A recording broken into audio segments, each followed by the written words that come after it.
Hey guys, what's going on? It's Eli, back with another review video, and continuing on, of course, reviewing more Christmassy films on the weekdays.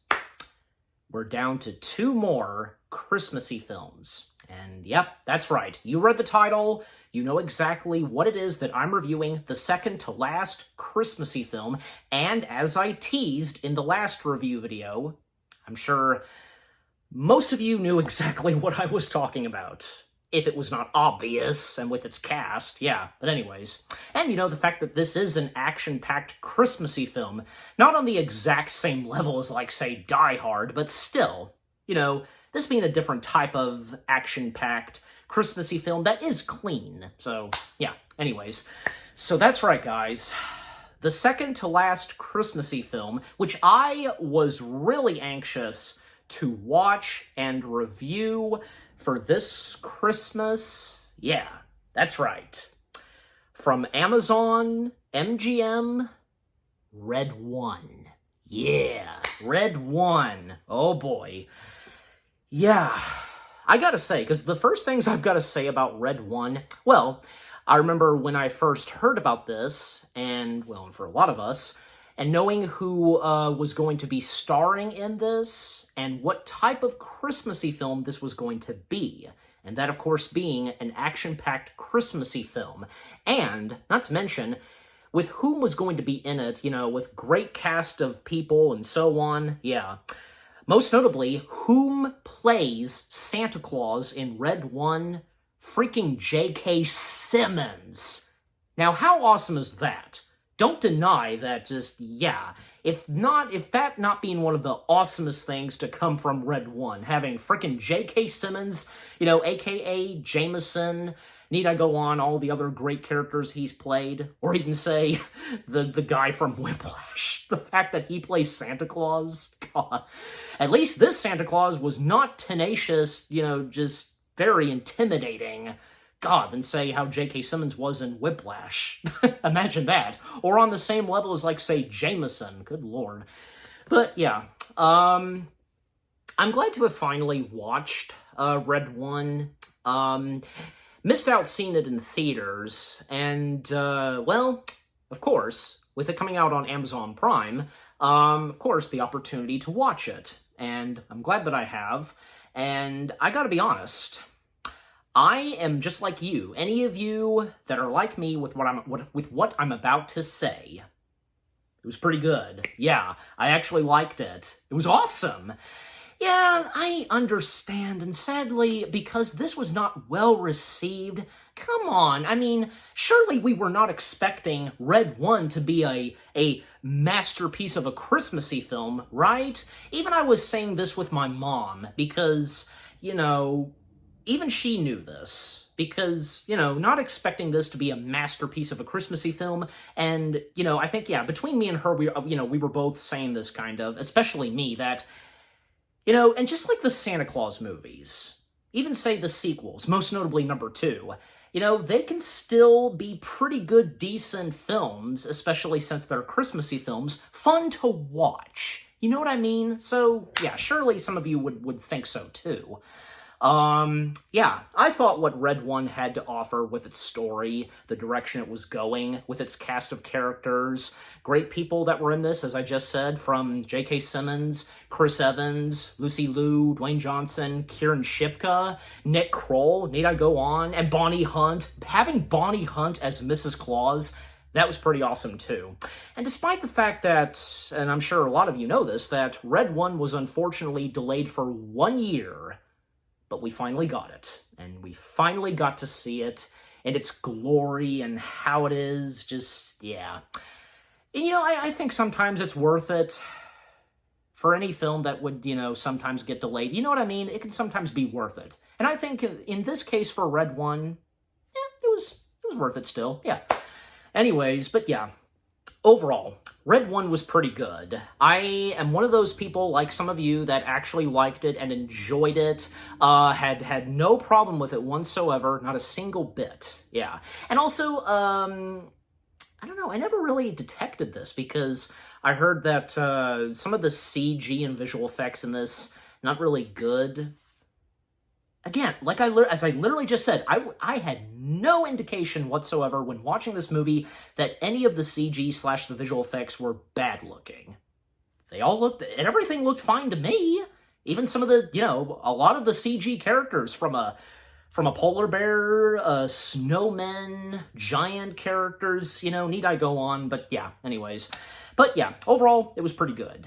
All right, so as always, for me, read the description / the story. After Santa Claus is kidnapped, the North Pole's head of security must team up with a notorious hacker in a globe-trottering, action-packed mission to save Christmas. Okay, so getting into the film itself, and by the way, because just a quick little bit of background, because yeah, Dwayne Johnson's production company, they were the ones that came up with the idea for this movie, and sure enough, stepping in, MGM, Amazon, doing this movie, and, well, the film's director, Jake Kasdan, I think I'm saying his last name right, best known for directing the Jumanji sequels, and a reunion for him and Dwayne Johnson, as well as, What's-Him-Face, who did the music and score, a little reunion with him and Chris Evans because of Captain America, the Winter Soldier. So, Anyways, so, again, getting into the film itself, because, yeah, the opening to this movie, pretty interesting because, well, we have a young version of Jack being played by, Wyatt Hunt. Basically showing some of his, cousins, and one of them, young Jack's cousin being played by Clayton Cooper, where the presents are hidden, because it's Christmas Eve, and young Jack discovering that the presents are being hidden in a specific closet. Jack's Uncle Rick stepping in, being played by Mark Evan Jackson, not happy with what his nephew has done, but at least it's nothing really aggressive, and telling young Jack that Santa Claus will come, and those presents, well, they're not the ones, say, Santa's going to bring, and so on. But young Jack, to him, he knows that there's no Santa Claus, and, Christmas being a bit of a disappointment for him, and doesn't even care if he gets on the naughty list, because even when his uncle tells him that, you don't want to get yourself on the naughty list or so on, but young Jack, he doesn't care. Fast forward, I believe, 30 years later, we come to seeing a older Jack, and his last name being O'Malley. Jack O'Malley, being played by good old Chris Evans, a.k.a. Steve Rogers / Captain America. Yeah, who'd have thought that we would see Chris Evans playing kind of a jerk at the start of this, and how he feels towards Christmas, especially when he was young, as we saw.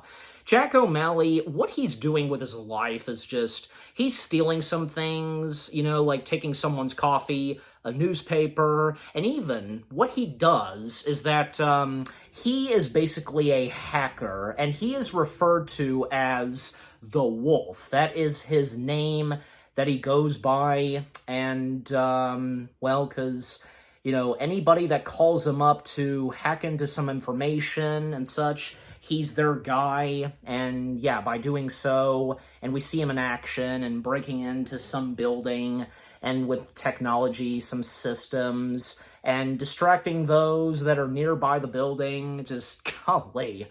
I mean, he's got the talent for it, he's got the mad skills, but at the same time, he's kind of, doing something bad. And no wonder, and I think it's obvious that, knowing that he would, of course, be on the naughty list. So, anyways, and breaking into this place, HIIT, I'm pretty sure, so, because class members some of them that are uncredited, but, anyways, and then, well, because, the opening credits happen, and, then we come to this mall where we first see Santa Claus himself, Nick, that's Santa's actual name, being played by good old J.K. Simmons, and, one guy who's been, working alongside with Santa for a long time, his bodyguard and so on, Callum Drift, I think I said that right, being played by The Rock himself, Dwayne Johnson. Yep. Yeah, it's interesting because, Santa able to be at a mall. Little does everybody at that mall know that it's actually Santa Claus. And, there's one kid that asked Nick for a video game, Vampire Assassins, that game, just, yeah. And, Drift, checking out everybody around the mall and noticing that, yeah, most of the people at the mall being very rambunctious and always, like, angry at one another or stuff like that, And Drift, he does not like this. He doesn't like this at all.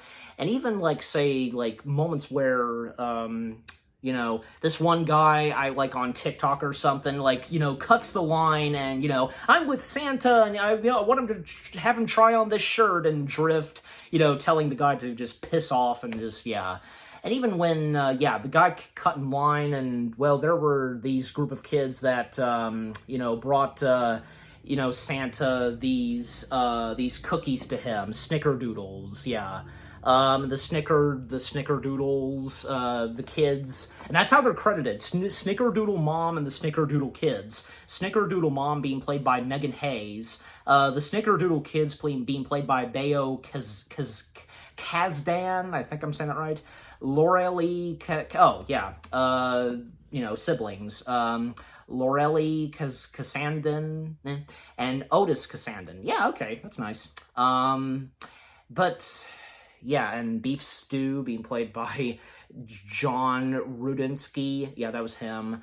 And, when Santa's business at the mall is finished, making him and Drift making their way through the mall, and even a hot dog vendor being played by Greg Clarkson throwing a hot dog at Santa, and a couple of times where Drift talks with Santa about everybody and how they act, even say the grown-ups. Even almost passing by one woman, if you do this so-and-so, I'm gonna crack your skull. Oh my gosh, lady, that's a bit harsh, isn't it? There could be some people like that, sadly. And I like how, what the movie addresses, and for the character Drift, what he says to Santa, but yeah. So, what we see next is that, apparently, Nick and Drift, they meet up with, other,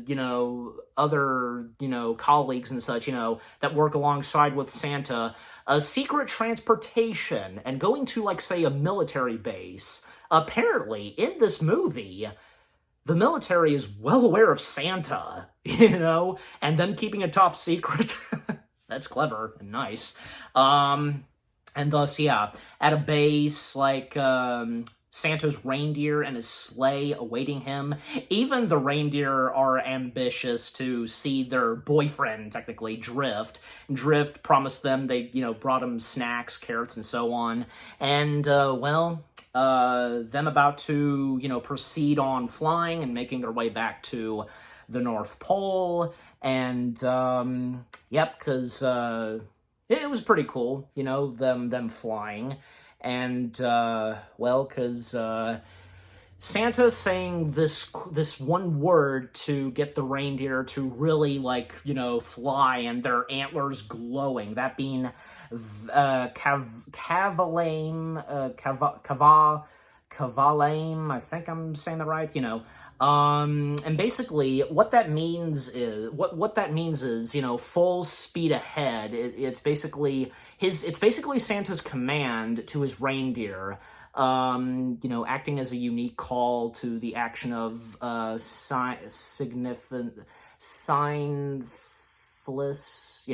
full speed ahead, or move with great force. Yeah, so there we go. That's the information on that word. So yeah, and going through this, invisible dome, and them making their way to the North Pole. And let me tell you, because, I feel that every Christmassy movie where we would have Santa and we would see Santa's workshop, the North Pole, it never fails to look amazing and how different, of course, it would look. The look and design for Santa's workshop, the secret place in the North Pole, Oh, it looks really cool. It looks really cool.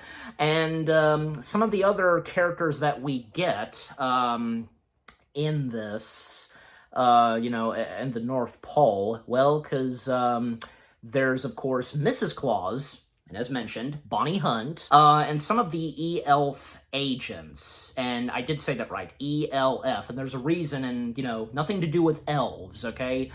Some of the E-L-F agents being played, Agent Generva, if I'm saying that right, yeah, being played by Regina Ting Chen, Welcoming Agent, being played by James Cheek, Agent Garcia, yep, Garcia, who is a polar bear, yep.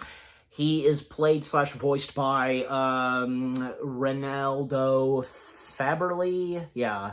I'm pretty sure, yeah, because, yeah, he was the voice, so, yeah. Yes, it was him. And some of the others, well, there's also some of the other E-Elf agents. Agent Fred, being played by Philip Forna.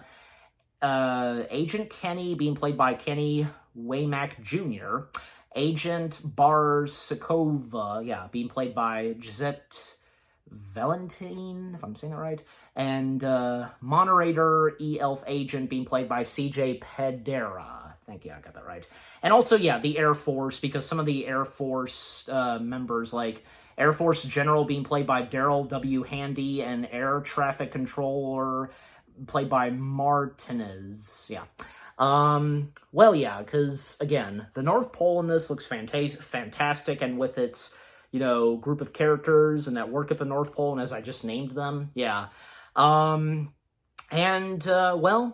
Santa doing his, daily workout routine, and, there was another moment between Drift and Nick, because, yeah, Drift apparently, and it was mentioned a little earlier, that he's going to resign after, I think, 530 years? Yeah, that sounds about right. And why is he really doing this? Well, again, because how he feels towards how everybody's acting these days, and the whole thing of, the naughty list and all that stuff. But Nick, he tells Drift that, somewhere, down deep, they're still the child that they used to be, and, the talk that Nick gives him, pretty good, yeah. And for one last round, yeah, because, before Drift, departs, they have a cookie and, helping Nick out with a bit of his workout. And then a little bit later, Drift, he's by himself, and, even before then, apparently, coming back to Jack O'Malley, because what goes on with him? Because, well, he is a father. He has a son with a woman that they never really got together, but, they had a son. Olivia, being played by Mary Elizabeth Ellis. I know her. She's a good actress. Their son, Dylan, being played by Wesley Kimmel. Because unfortunately for Olivia, she is a nurse and works at a hospital. She's unable to pick up her son from school, and thus she calls up Jack to pick up Dylan from school. And by doing so, well, Dylan explaining to his dad on, what happened at school, the mentioning of a girl, Piper, and a friend of his who was hanging out with Piper, the girl that he likes, and, also mentioning that Dylan is in jazz and is in a jazz band and so on, and did some things that he shouldn't have done. Like, one thing is, punching holes in a tire, that whole thing, yeah, so, and Jack, well, of course he's not happy with this and such, and yeah, the conversations that they have, and even we find out and learn that Jack really never being there a lot for his son Dylan, yeah, one of those situations, but, yeah, so, and even, a little talk between Olivia and Jack, and, well, Olivia telling Jack that, Dylan wants to spend more time with his dad and so on, but him stepping away and it could make things worse, just that whole thing, yeah. Then there's one moment with Jack where, again, he's a hacker, and anybody who calls him up, he'll give them the information and addresses, and this anonymous client, calling up Jack for this one specific location that Jack, he apparently and easily located and found for them, to this anonymous, client. And thus, at the North Pole, we see these mysterious people showing up, and apparently they've located the secret location, the invisible dome where Santa is.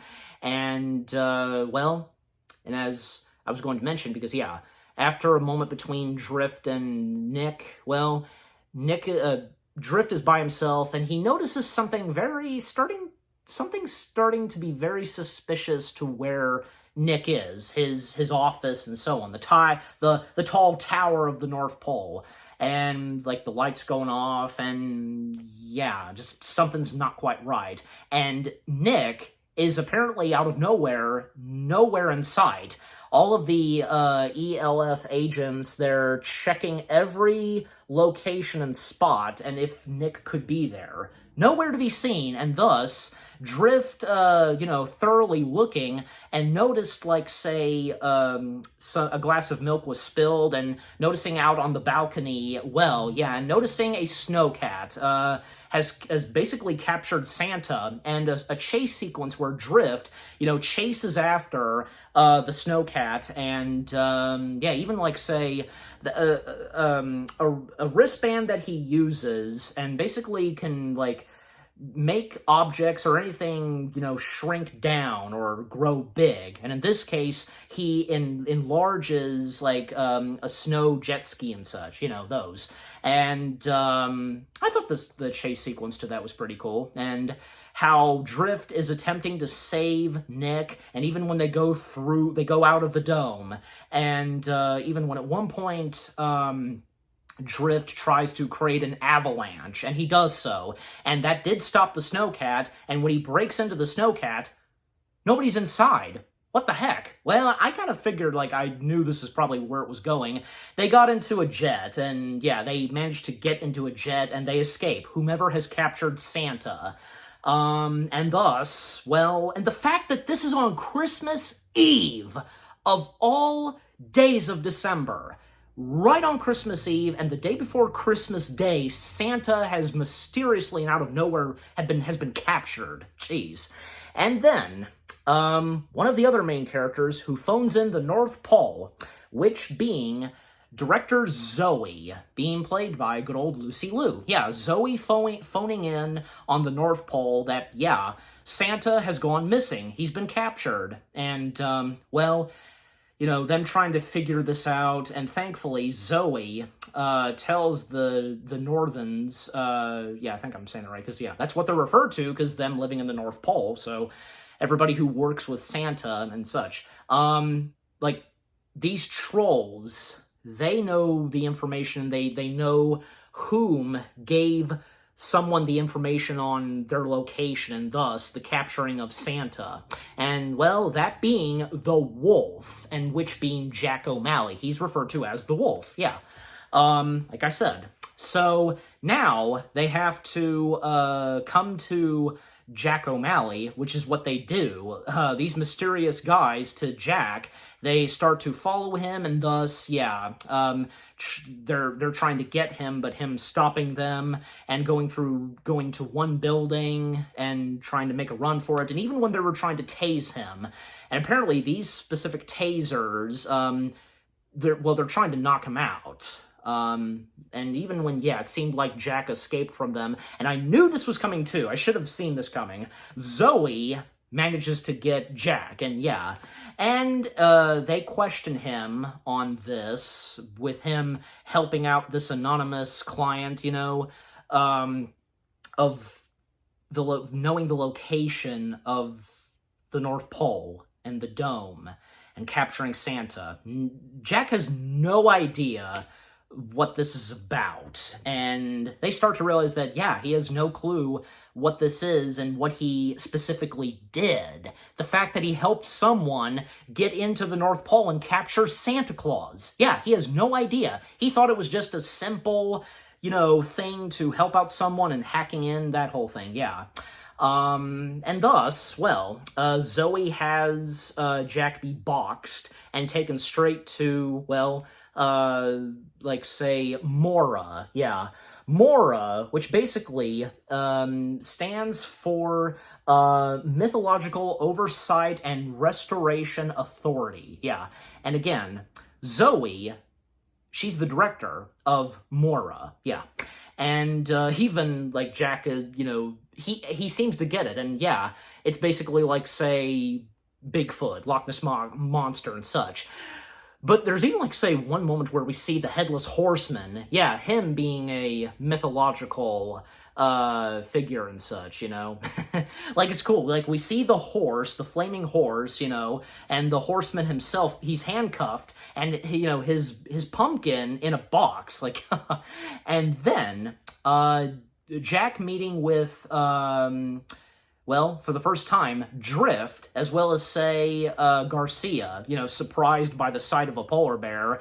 And, yeah, both Drift and Garcia, they're not liking Jack's attitude, and they feel that he knows something, but Jack really doesn't. So, and that's when, them explaining this to him, and when he starts to realize, you're telling me I helped someone, capture Santa Claus, that whole thing, and yeah.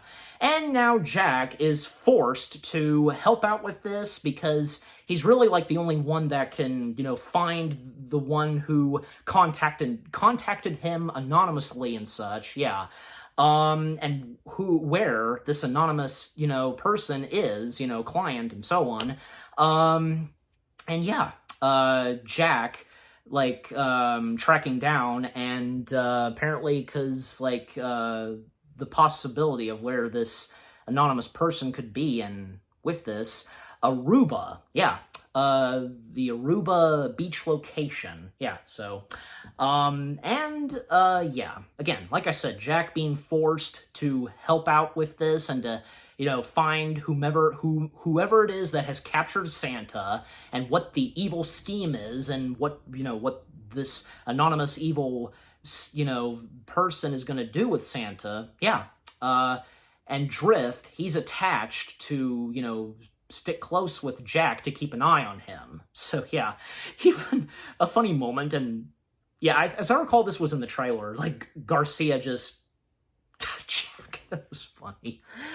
And, yeah, and there's one moment where, yeah, we come back to Santa, Nick, because, yeah, where he is and whom has captured him, well, this mysterious, lady, who, we don't know her name at first, but, she's going to be doing something to Santa by taking his powers, and for what specifically? What's this all about? And, well, she's obviously, and yeah, it doesn't take too long to realize that she is going to basically ruin Christmas. Yeah, and poor Santa, because his power's being taken from him, and with what she's going to do, just, yeah.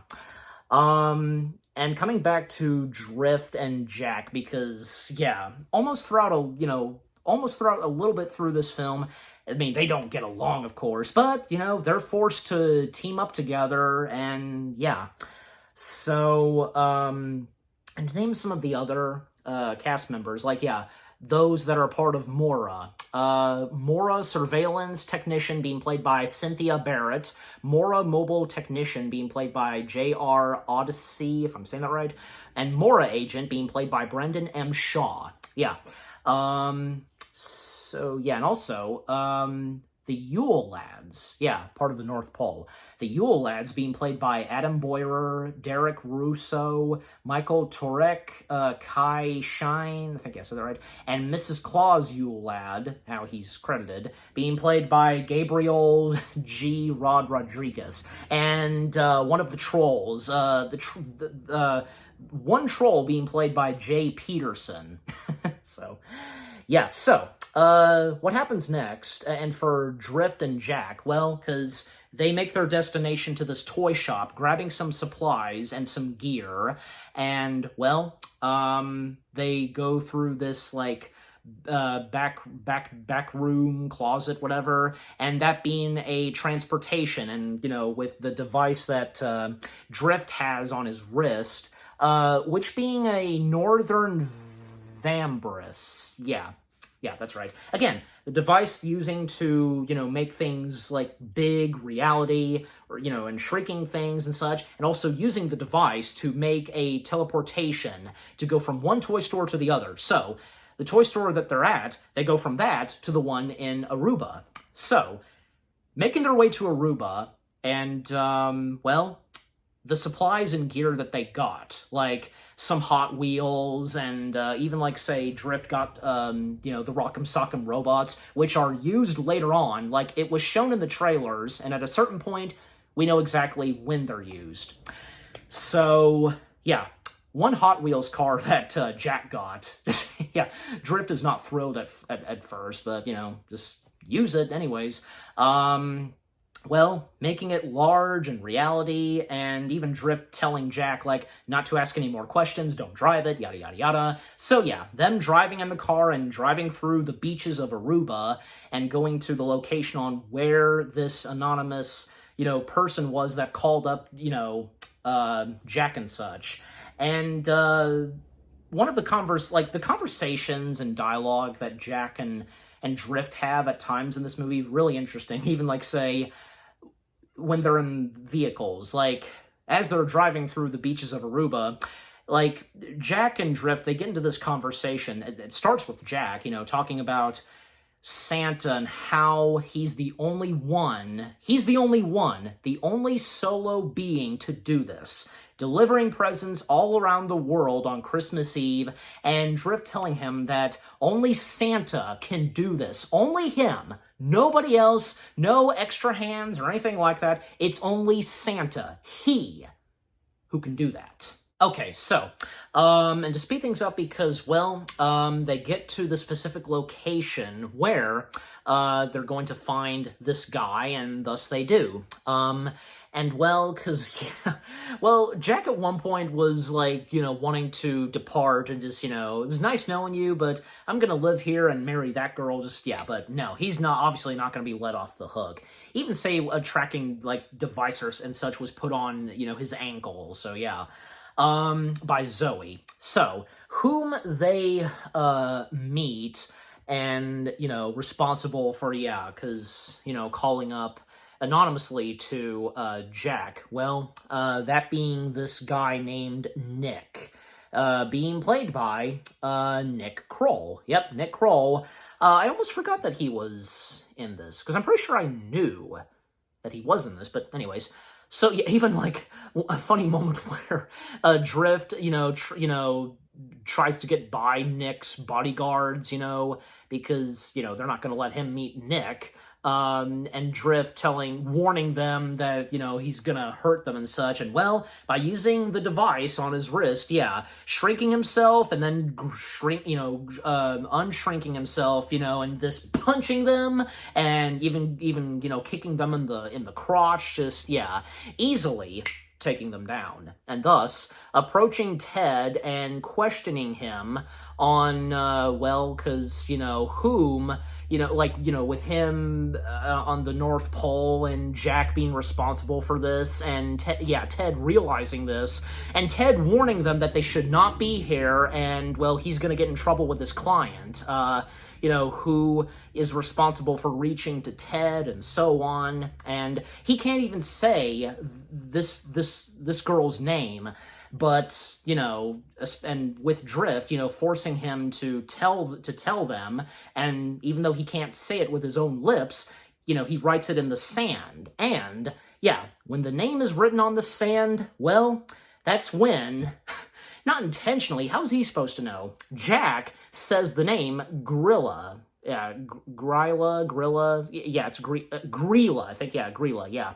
And Grilla, whom we saw earlier, whom is responsible for the capturing of Santa, and when she was, you know, talking with Santa, and by stealing his powers, Grilla A winter witch being played by good old Kiernan Shipka, aka Sabrina the Teenage Witch. Yeah, so I think Kiernan Shipka, her performance in Red One, oh, I thought she was pretty good. Oh my gosh, she was good at playing a winter witch.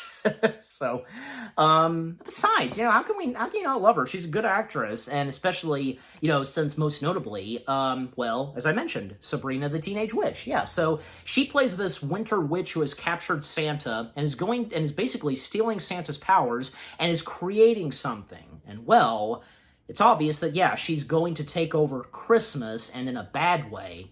Well, yeah, because when Jack said her name, she heard it. Yeah, whenever someone says her name, she can hear it, and yeah.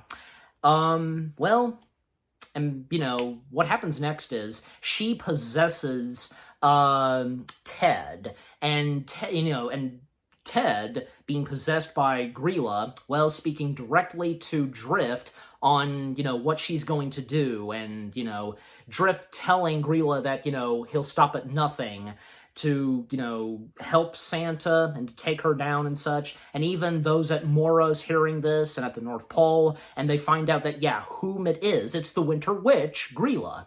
And, well, what happens next is, it's obviously her doing, out of nowhere, an ice cream truck is summoned from the ocean and on the, on shore, and it's playing, an ice cream tune of Feliz Navidad, and, well, out pops these snowmen, and just like what was shown in the trailer, yeah, this army of snowmen, very vicious, and, well, yeah, the fight sequence between Jack, Drift, and the snowmen, I thought was pretty cool. And especially since the snowmen are after Ted to shut him up and just to freeze him. Because, because Grilla, obviously, now pissed at, Ted for what he did. And, yeah.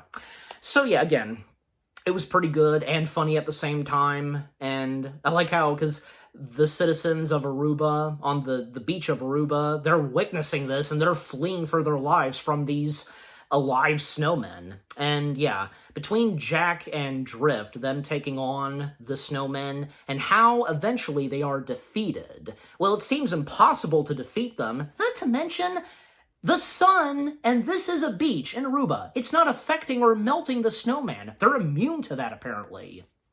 Well, how they take them out, and Drift discovering this, well, by taking one of the snowman's noses off, and that causes the snowman to melt and such. And even Jack, well, very cleverly, and even though he didn't realize and how, taking the snowman's nose off, which, of course being a carrot, lighting up a match and at a bar, and yeah, and an explosion happens, he jumps into a pool, and yeah, the snowman is defeated and with the carrot coming off, but there's one more left, and yeah, freezing the pool, but, at least Jack thankfully, got out of the pool, but only his foot got stuck. And unfortunately, Ted, he did get frozen, I should say. But yeah, thankfully Drift showed up and, taking off the snowman's carrot nose. Yeah. And then Mora showing up, cleaning up the evidence, especially how they handle the carrot noses. And them trying to figure out more information because now they know it's Grilla, the Winter Witch. Ooh, I shouldn't say her name, but that's fine. Anyways, just joking. Anyways, it's kind of like Beetlejuice or Voldemort, that whole thing. Anyways, so yeah, the information and that they're trying to get some more, and with the witch, of course, well, at one point, they discover, and, it's brought up on Santa's brother, and Santa's brother having some links with the Winter Witch. Yeah. And what's going on with Grilla and what she's doing and her henchmen? Well, we do find out that Grilla is not just any ordinary winter witch. She's a shapeshifter. She's like an ogre, basically. And the same goes for her evil henchmen. So, yeah. And what Grilla is going to be doing is by taking Santa's powers and creating this specific snow globe. And basically, what she's going to be doing, and again, she's obviously going to be ruining Christmas, is, well, basically, she's going to be using these snow globes, which they're called Glassifig, which that's how it's said in German. These, like, these prison cages or something, you know? Anybody who is naughty will be in those snow globes, and Grilla is wanting to make the world a better place, more nicer, and so on, but in an evil way with what she's doing.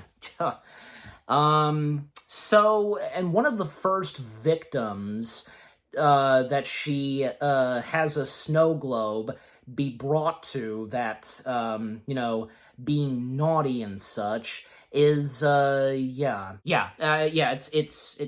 him, yeah. A guy by the name of Aaron Abel, yeah, I think if I'm saying the last name right, again, you know me sometimes, being played by Matthew Cornwell. He also, was one of the trolls, the other trolls. And to name some of the other, you know, cast members of this, like, two, beach women, that's how they're credited, being played by Amber Abera and, Isabella Colt. There was also a meter maid being played by Maria Palomino, I think I said that right. And there was also, Deathmerk being played by Alessandro Fulcito. Yeah, so anyways. So yeah, this guy named Aaron Abel, is given, like, a mysterious present is placed in his car, and yeah, we can see that he's a jerk and how he's interacting, and and when he opens it, well, the snow globe, yeah, it works, and well, apparently it kind of didn't, and not enough power and such, and yeah, Grilla is attempting and make sure that there's enough power, a lot of power, and for her mission to be accomplished, you know, with the snow globes.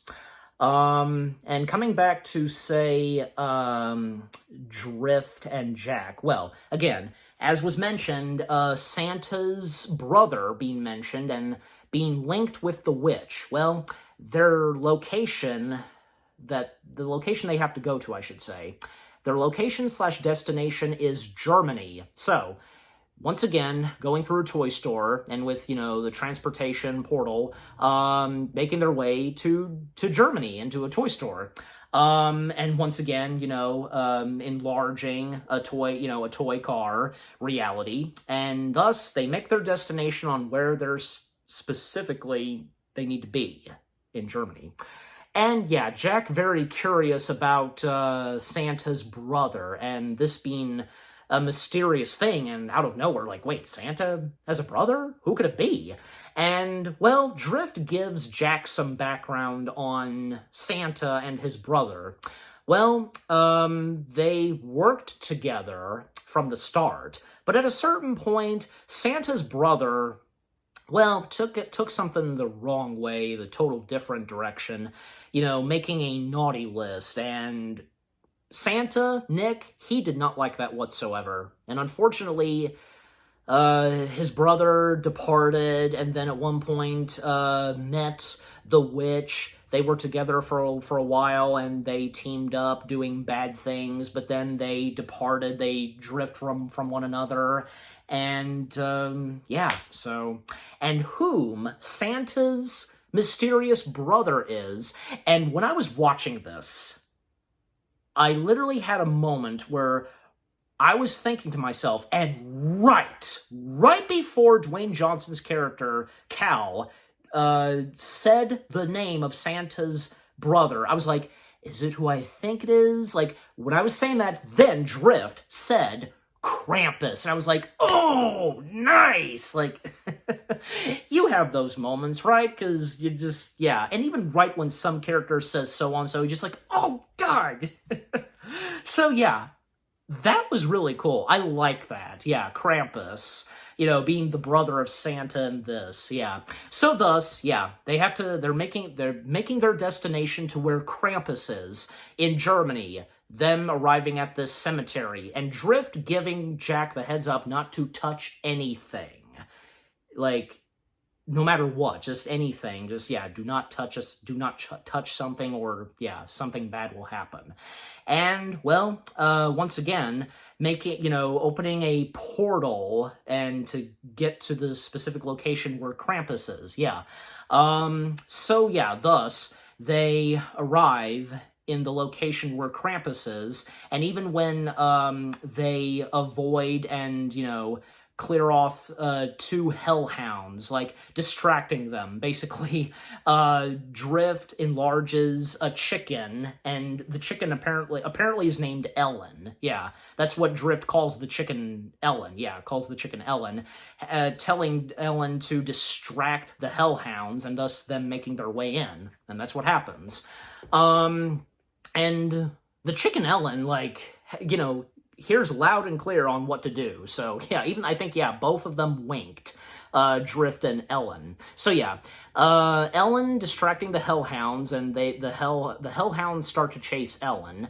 Then, Drift and Jack proceeding further, and, well, Jack, he noticed, an open treasure chest of gold and such, and we didn't see, but, well, something's gonna happen, right? And with what Jack sees. And sure enough, well, and an alarm goes off. And, yeah, because it's, Krampus' sleigh. Yeah, so, and, minions of Krampus, they emerge and they have, Jack and, Drift surrounded. And even, Jack is saying to Drift that he didn't do anything, but he did obviously do something, and one of the Krampus's minions, pulling something out of Jack's pocket, a piece of gold, and, yeah.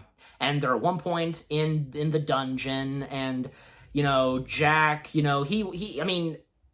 according to him, he didn't do this intentionally, because, who leaves an opened treasure chest with gold? And Drift telling him that, why it's an open treasure chest and with gold. It's anybody who visits Krampus Place, they leave that, as like a thank you or something, what Drift says. Okay, but again, how was Jack specifically supposed to know that? Anyways, but yeah. And another conversation and dialogue that happened between Jack and Drift, and talking about, when Jack was a young boy, and, the whole thing of Drift, how he feels towards the adults and the naughty people, just, that whole thing. Pretty good, yeah. And then at one point, yeah, they are taken to where they're going to meet Krampus. And Krampus, I don't think I knew exactly who was playing Krampus, but, Krampus, being played by Christopher Heavue, if I'm saying his full name correctly. Yeah, so he plays Krampus, and yeah, Krampus physically there, really good makeup and prosthetics. And a lot of Krampus's guests, yeah, that are credited, because, I think some of them are okay, yeah, maybe some of them are uncredited, no, not any of them are uncredited, so yeah. Krampus's guests, and that's how they're credited, they are played by Cora Cass, Rod Maxwell, Jenna Cannell, Octavia Grace, Matthew Zuck, I think I'm saying that right, Fedor Steer, yeah, so, and very interesting, batch of guests of Krampus, some that are Cyclops, or, one with wings, and, yeah, very interesting and clever. And, yeah, the Cyclops, because, yeah, there is a Cyclops that is credited too, and, the, Cyclops was, played by, yeah, Jeff Chase, yeah, that was him. And some of the other well, yeah, there's also a guard being played by Gary Peebles.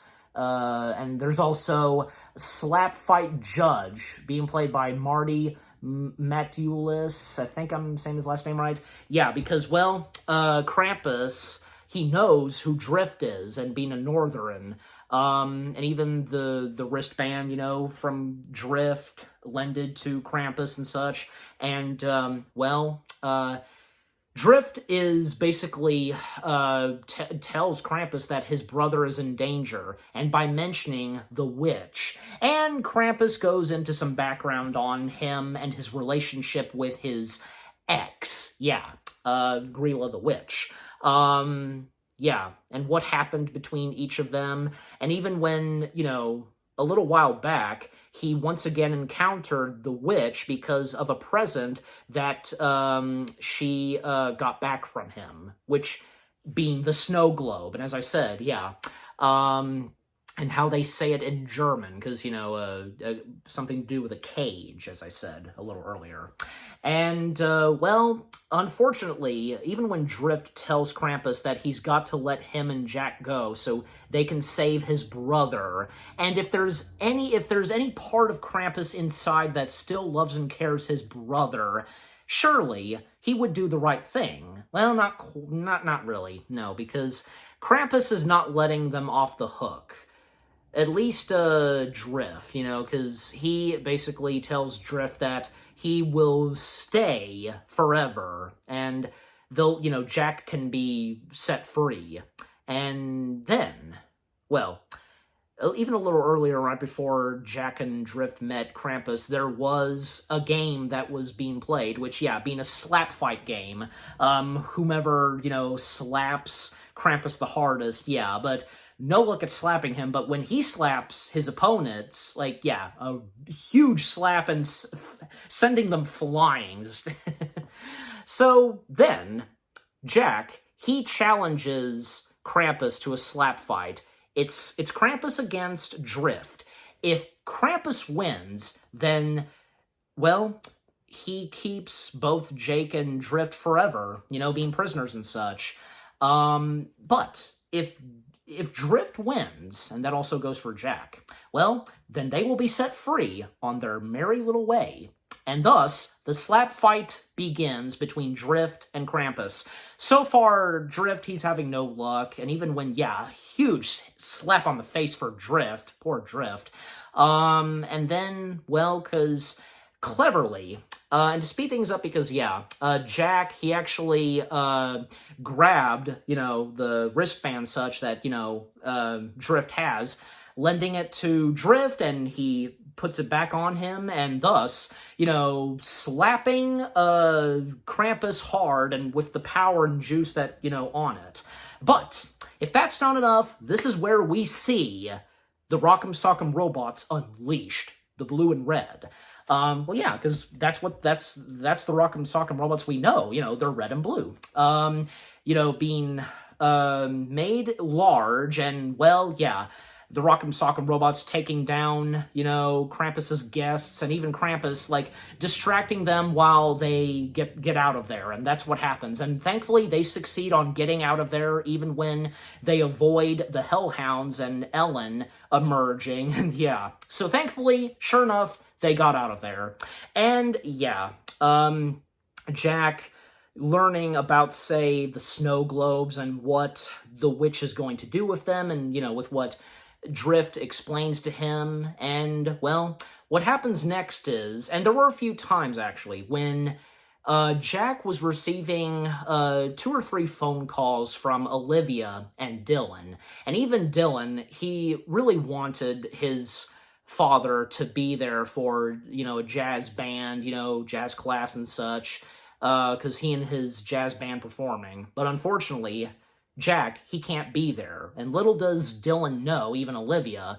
And, you know, Dylan, I mean, he at a certain point is like, you know, he wasn't really expecting his father to be there. So, but, I mean, Jack, he really wanted to be there. So, but, yeah.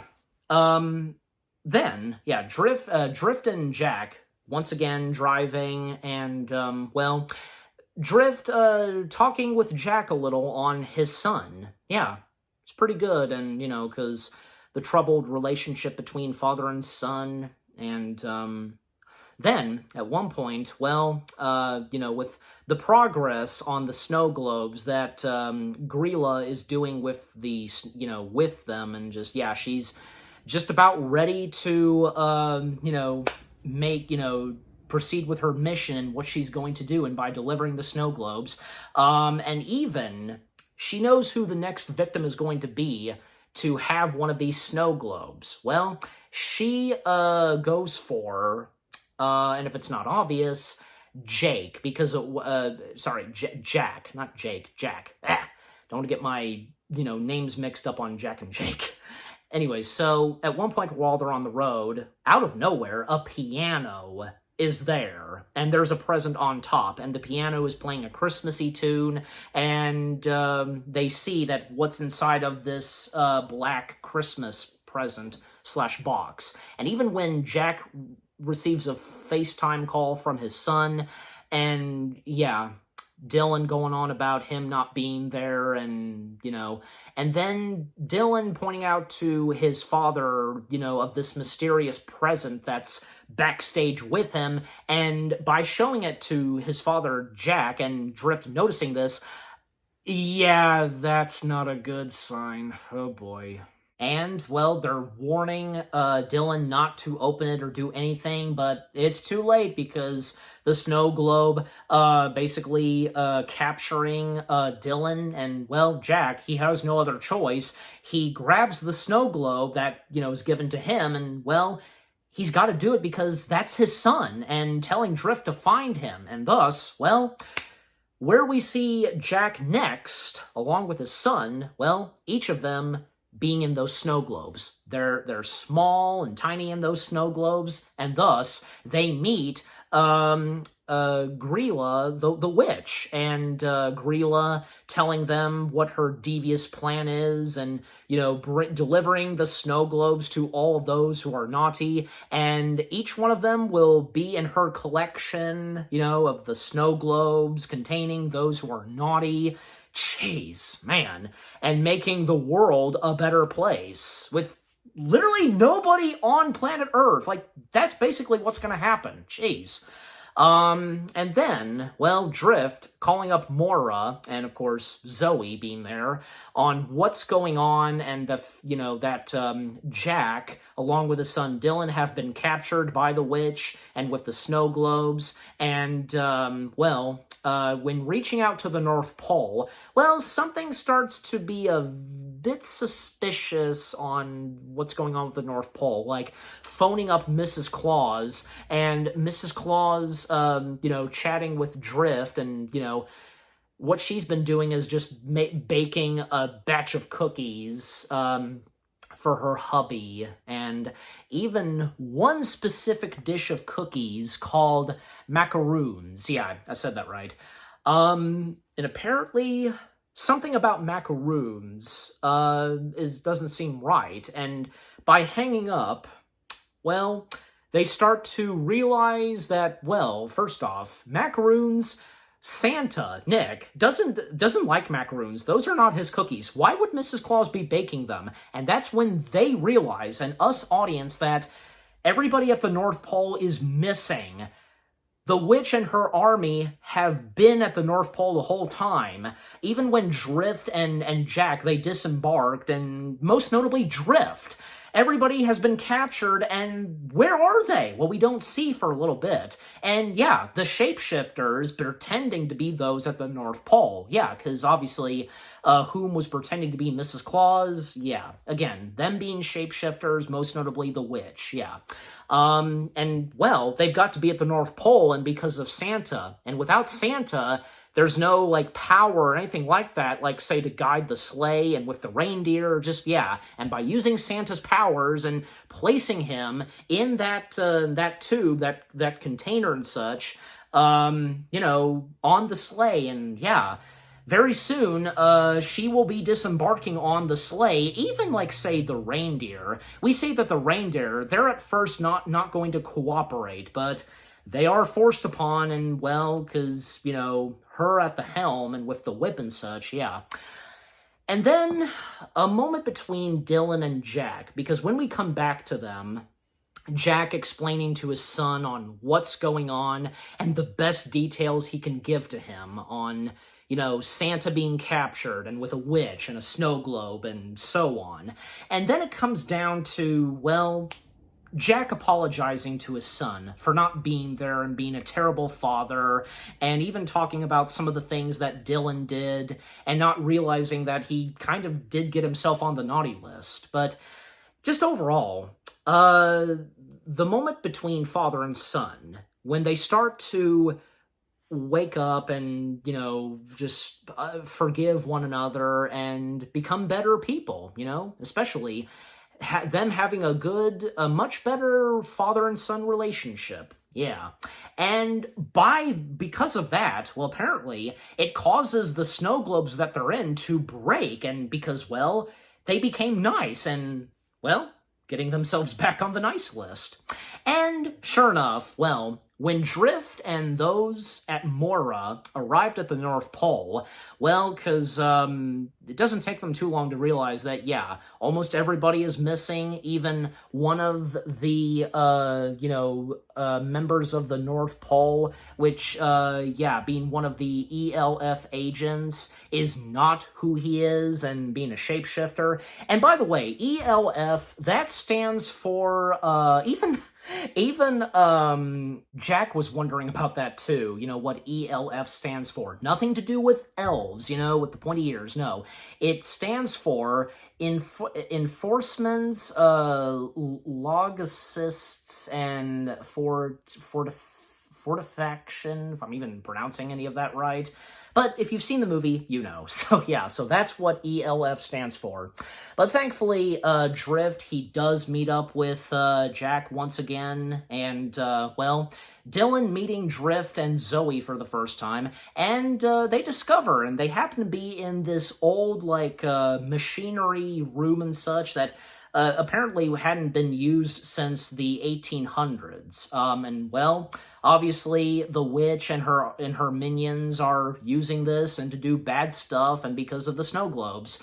So, them roaming around, and even when at one point, thanks to Dylan, he hears a couple of voices coming from this, vault, and by opening it, well, everybody whom was captured and held hostage in the North Pole, Garcia, Mrs. Claus, everybody else, they're safe, and yeah, so they're rescued. And when it comes up to the main room where, the Santa sleigh and with the reindeer would depart, and coming face to face with the witch, and sure enough, well, the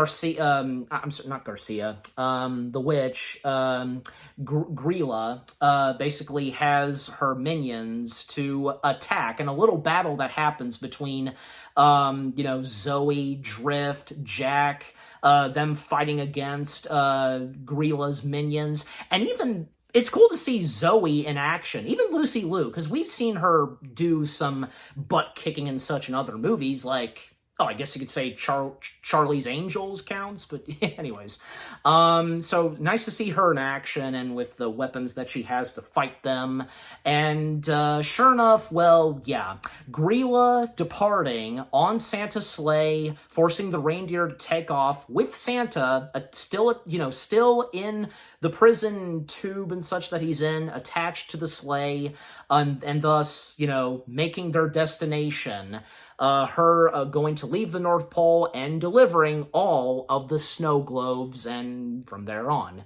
But Drift and Jack, they chase down the sleigh, and that sequence where they're trying to stop Grilla and, holding on tight to the sleigh, and when they're struggling and Grilla's easily taking them down, well, when it seems like, it's not looking too good, sure enough, and even for Jack, when he's holding on to the reindeer, he unlatches, the hooks and such, that attaches the reindeer to the sleigh, and yeah, the sleigh sleigh, it starts to, hit, and it basically, crashes and causing Grilla to maybe, possibly, she falls to her death. Well, nah, not really. And since we knew earlier what she's really like, we don't see that just yet. Because, well, what happens next is Drift, he frees Santa. Yeah, he's still unconscious, but thankfully, he regains consciousness. He's okay. He's perfectly okay. Well, what happens next is Grilla once again emerging, and this time we see her actual true form. Yeah, because her ogre form, and Ogre Grilla being voiced by Morla Goriondana, if I'm saying her last name right. Again, you know me sometimes. Well, the final showdown between Ogre Grilla and with Jack and Drift, and, well, just so happens, and I had a feeling that maybe this is what was going to happen.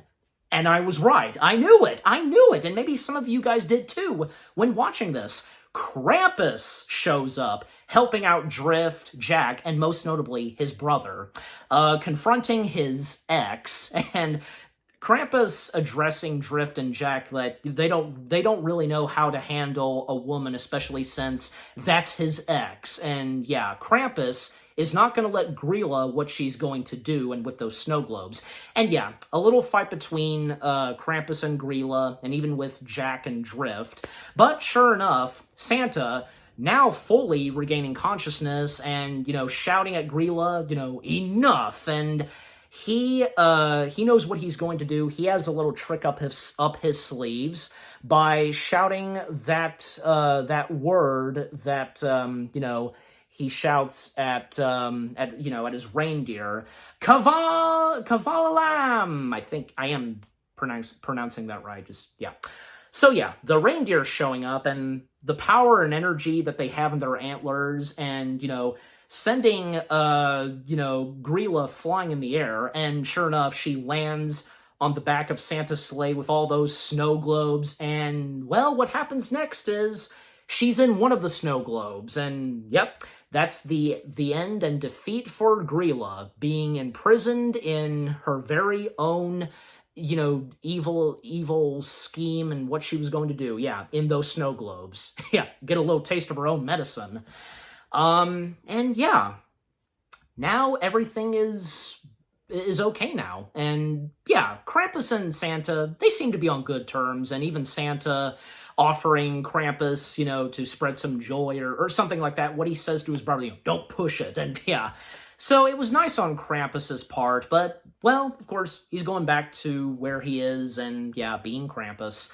And yeah, after that, Christmas now being restored, everything getting situated, and, the presents being loaded onto the back of Santa's sleigh.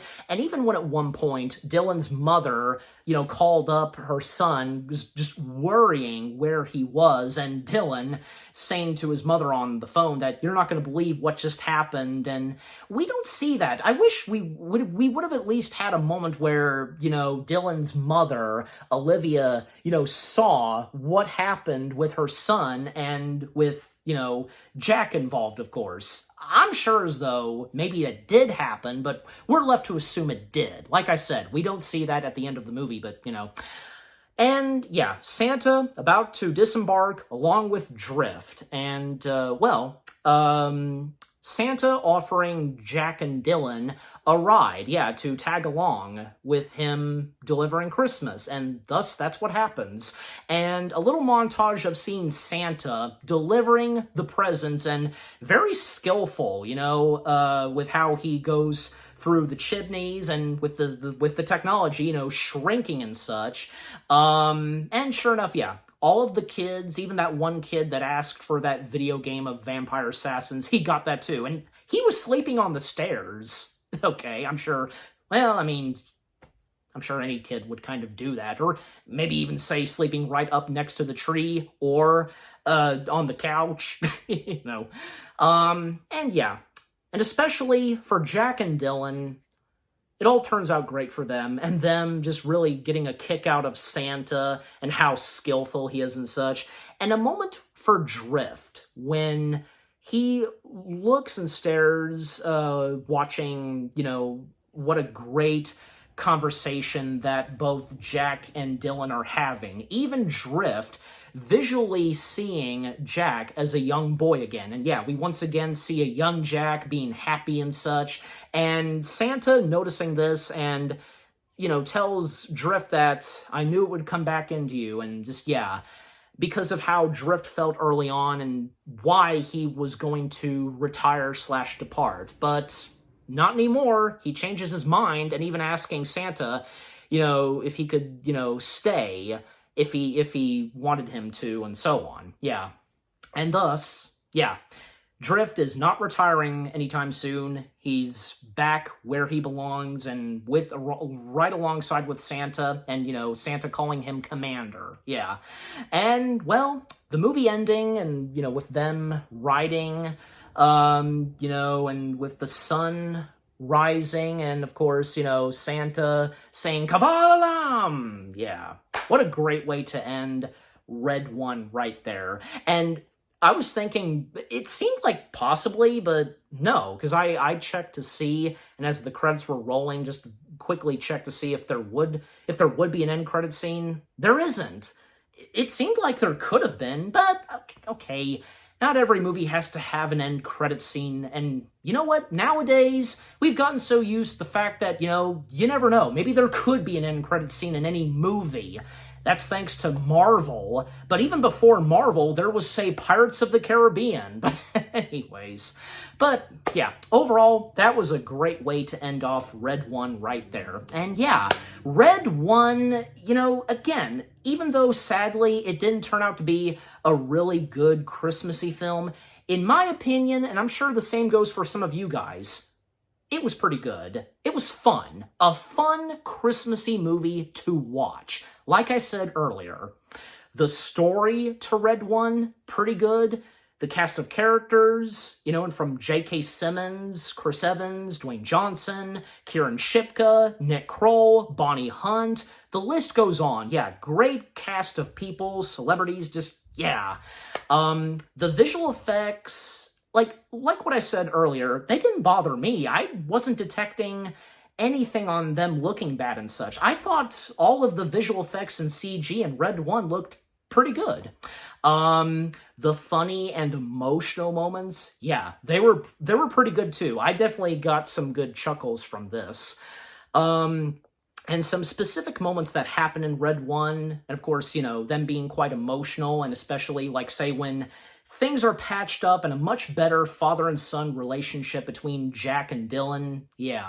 The climax, and when, the villainous witch is defeated, and with Krampus, in this, Krampus and Santa being brothers, and the music and score, pretty good too. The use of some of the, Christmassy songs from Feliz Navidad, Mariah Carey song that was played at the very end, Santa Claus is coming to town, etc. Yeah.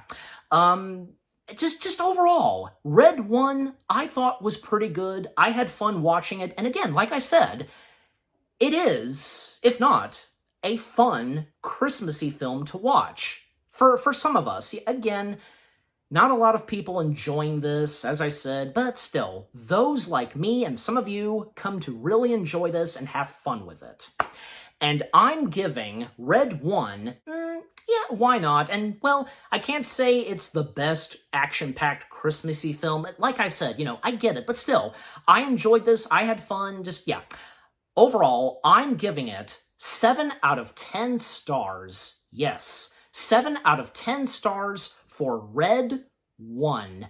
And what about you guys? What did you think of Red One itself? Any of you like me that actually enjoyed and had fun watching this? Any of you that got to see this in theaters, or with it coming out on Amazon Prime, whichever which, what were some of your favorite moments from Red One? Did you like the direction this movie was going and with its story, and with the cast of characters? Like, who did you get a kick out of being in this? Like from, say, J.K. Simmons as Santa, Kieran Shipka as the main villain, Bonnie Hunt as Mrs. Claus, the chemistry between Dwayne Johnson and Chris Evans, the characters that they play, everybody else that was in this. How did you feel on the visual effects in this? And, you know, just certain moments, just, you know, what more do I have to say? Just overall, what do you think of Red 1 itself, and with what I've had to say, my review, and yeah, what did you think of my review? Leave comments and give this review video a like as always. And so, with all that being said, thank you very much for watching.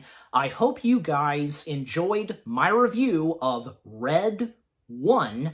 More review videos are coming your way. They're going to be awesome. Keep looking forward, and I'll see you guys in the next video / review. And, well, there's only one more Christmassy film on the weekdays left for me to review. You know, stay tuned later tonight, because the last Christmassy film is going to be something that has to do with Jack Black. I'm pretty sure you know exactly what it is that I'm talking about. Again, stay tuned for that. Take care, and peace out. Kabbalam!